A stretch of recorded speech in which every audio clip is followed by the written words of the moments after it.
नमस्कार, मी प्रदीप शिवगण, कोकणातल्या झाकण्या या वेब सिरीजचा संकल्पनाकार आणि दिग्दर्शक.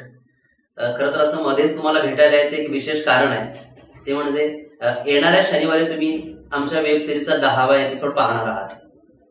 आणि हा 10वा एपिसोड आमच्यासाठी मध्यांतर आहे, म्हणजे 20 एपिसोडची ही वेब सिरीज असणार आहे. 10 एपिसोड नंतर हा मध्यांतर.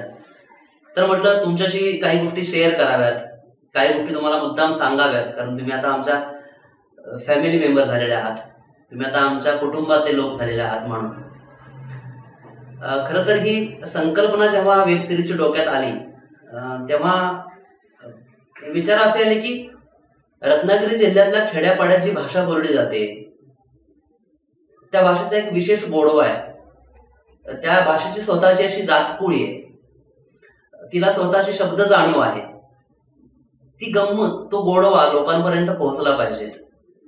त्या खेड्यापाड्यात किंवा त्या वाड्यांमधली जी परंपरा आहे, ज्या छोट्या मोठ्या रूढी परंपरा अजून आहेत, काही नष्ट झाल्या, काही होत आहेत, पण काही आहेत, ह्या सगळ्या त्या वाड्यातील लोकांना बांधून ठेवतात. आणि ते बांधून ठेवणं आहे तो एक उत्साह निर्माण करणारा भाग आहे, ती एक ऊर्जा देणारी गोष्ट आहे.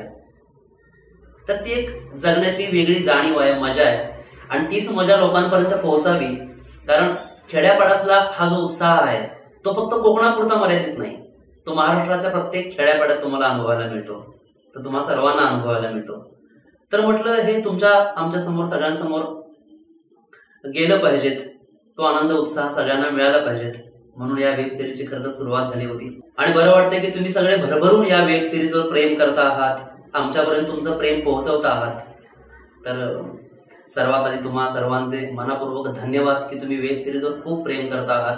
तुमच्या कमेंट्स मधून, तुमच्या लाईक्स मधून, तुमच्या शेअरिंग वरून आम्हाला ते कळतं आहे, म्हणून आभार. खरं तर काही अजून गोष्टी वेगळ्या तुमच्याबरोबर चर्चा करायच्या आहे, त्या म्हणजे कमेंटच्या स्वरूपात तुमच्याकडून आमच्याकडे बऱ्याच गोष्टी येत असतात, तुमच्याकडून बऱ्याच सूचना आम्हाला येत असतात. त्या गोष्टींचा आम्हाला फार आनंद आहे की तुम्ही कुटुंबासारखे आमच्याशी शेअर होत आहे, इतरांशी शेअर होत आहे, इतरांपर्यंत ही वेब सिरीज पाठवत आहे. तर त्यामध्ये बऱ्याच वेळा सारखे सारखे विचारले जाणारे काही प्रश्न आहेत, तर म्हटलं त्याच्यावर थोडंसं बोलावं. पहिला प्रश्न असा असतो की झाकण्या म्हणजे काय. तर झाकण्याला बरेच अर्थ आहेत, समानार्थी शब्द पण बरेच आहेत. तर त्यातला आम्हाला आवडलेला शब्द किंवा आमच्या वेब सिरीजला योग्य असा शब्द आहे गप्पा. झाकण्या म्हणजे गप्पा किंवा चर्चा. दुसरा एक प्रश्न नेहमी असतो तो भाषेबद्दल, की ही भाषा नेमकी आहे कुठली, ही घाटावरची आहे, कोल्हापूरची आहे, की ही मालवणी आहे, की यांचं मिक्सिंग आहे. तर असं नाहीये. आम्हाला असं वाटतं की रत्नागिरीची कोकणी असा हा वेगळा प्रवाह तयार व्हायला हवा. रत्नागिरीची कोकणी अशी ही स्वतंत्र भाषा असायला हवी. त्याचं कारण असं आहे की इथले शब्द स्वतंत्र आहेत, आजूबाजूच्या जिल्ह्यांचा त्याच्यावर प्रभाव आहे, इकडून तिकडून घेतलेले काही शब्द एकत्र आलेले आहेतच, पण स्वतःचे असे काही जातकुळीचे शब्द आहेत जे फक्त याच ठिकाणी तुम्हाला बघायला मिळतील, आणि त्यांचा एक स्वतंत्र लहेजा आहे. तर मला वाटतं की तो तुमच्यापर्यंत पोहोचणं अधिक गरजेचं आहे, म्हणून या भाषेबद्दल थोडं बोललो.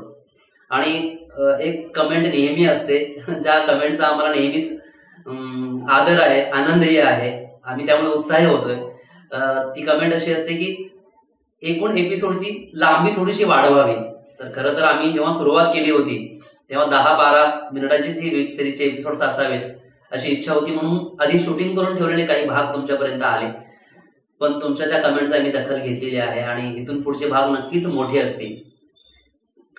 तर तुम्ही आमच्यावर भरभरून प्रेम करता आहात, असेच तुम्ही या एपिसोड्सना लाईक करत जा, भरभरून कमेंट करा, दुसऱ्यांपर्यंत पोहोचवत जा, शेअर करा.